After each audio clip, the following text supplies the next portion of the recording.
தேவிகளை கொடிமரத்திலே வீட்டிருக்கின்ற அற்புதமான ஆற்றல்களை வணங்கி அற்புத நிலை கொண்ட ஆற்றல் மிகுந்த எழில் கொஞ்சம் ஏற்ற மிகு ஏறுதளத்திலே அமர்ந்திருக்கின்ற அற்புதமான அகத்திய பெருமானையும் ஆற்றல் மிகுந்த கணேச பெருமானையும் வணங்கி வழங்கப்பட்ட கொடுக்கப்பட்ட வாரி எடுத்து பெயர்த்து எடுத்து யுகமாக காத்து வந்த அற்புதமான அத்தகைய நிலைகளை ஒன்றன் மேல் ஒன்றாக அடுக்கி பிரபஞ்ச நிலைகள் யுகந்தோறும் நடந்திட்ட அற்புதமான உன்னத உயர் விஷயங்களை தன்னகத்தே கொண்ட ஆதி கைலாய சிவ சூட்சம நூல் என்கின்ற பேழையிலே இருந்து அற்புத மகா பேழையிலே இருந்து திரட்டிலே இருந்து சிவ திரட்டிலே இருந்து கைலாய திரட்டிலே இருந்து இன்றைய பூஜை நிலை கண்ட சஷ்டி பெருமகனாம் அற்புதமான அத்தகைய திருமகனின் அருமுக பெருமானின் அற்புதமான அத்தகைய ஆற்றல் மிகுந்த வேலாயுத பெருமானை திருவடிகள் வணங்கி திருத்தால் பணிந்து வணங்கி ஆதி கைலாய சிவசூட்சம நூல் என்கின்ற அகத்தியை பெற்றுக் கொடுத்த சிவத்தின் திரு நெற்றிப்பொட்டிலே இருந்து வந்திருந்து திருமுக திருக்கரங்களால் கழுவம் பெற்று அற்புதமாக வந்து அமர்ந்து அனுக்கிரகம் கொடுத்து அற்புதம் நிகழ்த்தி கொண்டிருக்கின்ற ஆற்றல் மிகுந்த அத்தகைய சிவனிலே இருந்து இன்றைய நாயகனாம் சபையின் பிரபஞ்ச மன்னனாக அமர்ந்து நல்லாட்சி புரிகின்ற அத்தகைய திருமுருகப் பெருமானை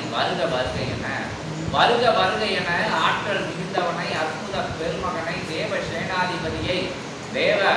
தேவ படை தலைவனாக படையை வழி நடத்தி செல்கின்ற அற்புதமான அத்தகைய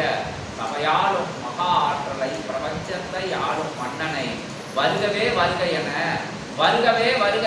சங்கொலி முழங்கி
பேரருள் புரிகின்ற பெருமகனே வருக கலியுக வரதனே வருக என திருவடி தொட்டு ஓம் சரவண பவாய ஓம் சரவண பவாய ஓம் சரவண பவாய ஓம் சரவண பவாய ஓம் சரவண பவாய கந்த பவாய கடம்ப பவாய கதிர்வேல பவாய பவாய பவாய என சிவமகனை சிவபுத்திரனை திருச்சபை அமர்ந்து திருவருள் புரிகின்ற பெருஞ்சபை அமர்ந்து பேராட்சி புரிகின்ற பிரபஞ்ச மன்னனே வருக என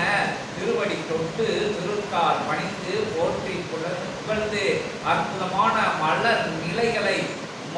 நிலைகளை அற்புதமாக ஆனந்த கூத்தாடி அற்புதம் கூத்தாடி பெரும் கூத்தாடி பெருமகனை சித்தர்களும் தேவர்களும் சூழ்ந்து நிற்க திருமுருகப் பெருமானே வருக என திருவடி பணிந்து நிற்கிறோம் திருத்தால் பணிந்து நிற்கிறோம் அருமுகனே வருக அற்புத பெருமகனே வருக அருளாட்சி செய்கின்ற பேராற்றலை பெருங்கருணை வடிவமே சிவ மறு ரூபனே வருக சித்த பெருமகனே வருக என திருவடி வணிந்து திருத்தால் வணிந்து பேரடி வணிந்து பெருந்தாள் வரிந்து ஞான பண்டிதனே வருக என திருவடி வணிந்து நிற்கிறோம். உன்னத திவ்ய கைலாய தேயமாக விளங்கும் இத்தேயம் தனிலே எலி கொஞ்சம்